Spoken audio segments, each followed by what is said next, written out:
All right, what's going on, everybody? I've been looking for a aftermarket heads-up display. I have a 2010 Mustang GT, and I just thought, an aftermarket heads-up display would be a pretty cool addition to the car and whatnot. And after, going online, doing some reviews and whatnot, and looking at some different products, I ended up going with the Hudway Cast.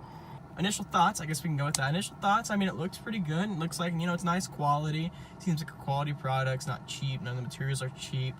But as you can probably see, when I tried to set it up, the first problem I ran into was in order for the screen to catch the image from the projector, the glass has to be at that angle specifically.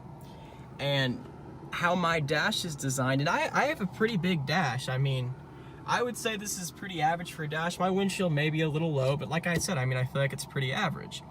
But yeah, for the projector to catch, for the glass to catch the projector from the image, it has to sit at that angle, and that leaves about half the unit sitting off the dash.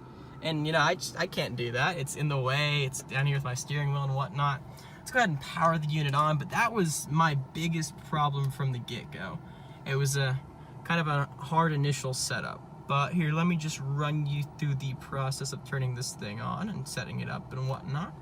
So when you turn it on, I don't know if you can see it, you get prompted to select either an iOS device or a Android device. So just select between the two. I am iOS, I'm using an iPhone, so let's go back to that. See if we can get it working, and it started. Okay, it's restarting. I don't really know why it's doing that. Let's see if we can get it figured out real quick. Yep, it's coming back on. Cool. So, Hudway Cast, select between, okay, Android device.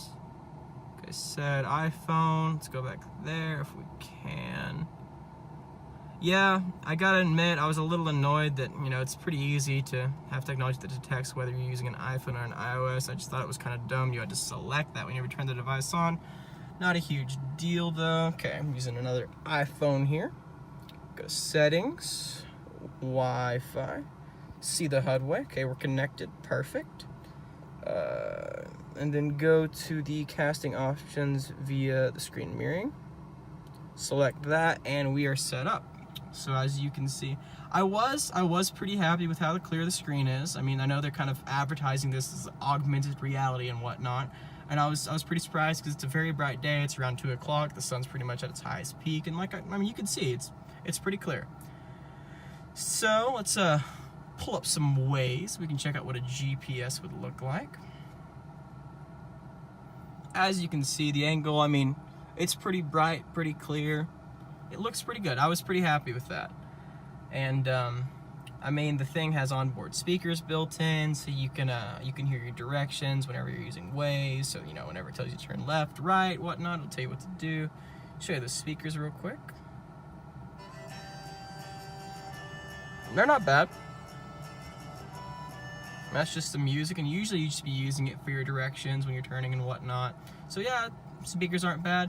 And it also, as you can see just right here, has a built-in microphone. So as far as I haven't tried this yet, but let's try it with y'all real quick.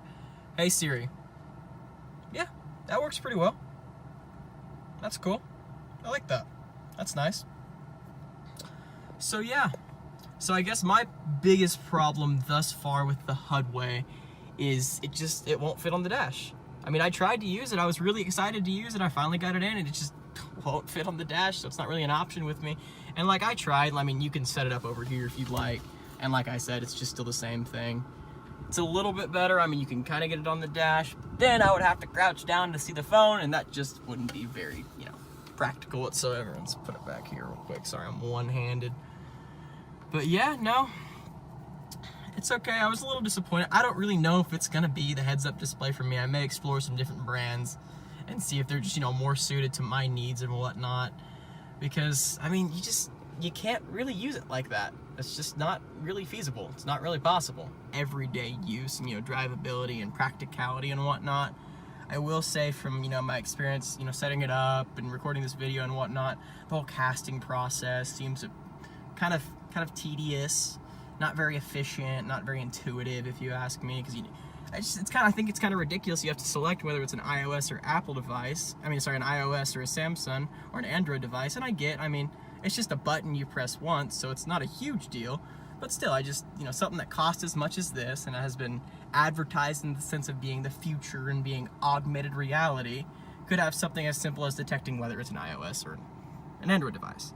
But I mean, it's just me kind of being picky. But when you buy something like this, I feel like you kind of have the right to be picky because it's a very expensive product and whatnot. But yeah, and I will credit where credit is due. They did a very good job. It's just a single cable. This is a charger right here. It's just a single cable. I mean, I don't have it set up pretty right now, but I'm sure you could run that along there, run it up there, and kind of hide the cable and whatnot. So the single cable, that's pretty nice. It makes it kind of easy to install, which I know a lot of heads-up displays and HUDs, they kind of like have a lot of wires, OBD2 and whatnot, and all that kind of stuff. And I could see that being kind of annoying. So I will praise them with the single cable, just for power. So that's pretty nice. Other than that, I think it has, so here's the button for selecting whether or not it's an iOS or an Android. Then it has volume. Here's the speakers over here right on this side. Like I said, like, it's a pretty quality piece. It's a pretty quality piece of hardware. I mean, it definitely doesn't look cheap. It doesn't look like they just threw it together in 5 minutes. So as far as quality-wise, I'll give them props on that. I feel like they did a pretty good job. Also, somewhere on this, I'm not positive where, I'm fairly certain there's a sensor that is able to detect whether it is day or night and adjust the screen brightness accordingly, because you wouldn't want this thing just blaring in your face at 10 at night and make it kind of hard to drive and a little unsafe if you ask me. But like I said, all in all, Hudway, it was a good idea. I mean, I feel like some people could definitely get some use out of it. Some people could definitely, figure out a way to use it, and maybe it'll help them and whatnot. But honestly, I don't really think it's for me. I don't think it suits my specific purposes, mostly because of how my car is, how my dash is, how my windshield is. But overall, I'd say it's a pretty quality product, but not everyone's going to be able to use it. So I'm probably going to be exploring some different heads-up displays and seeing what else is out there for me. That's all I really got.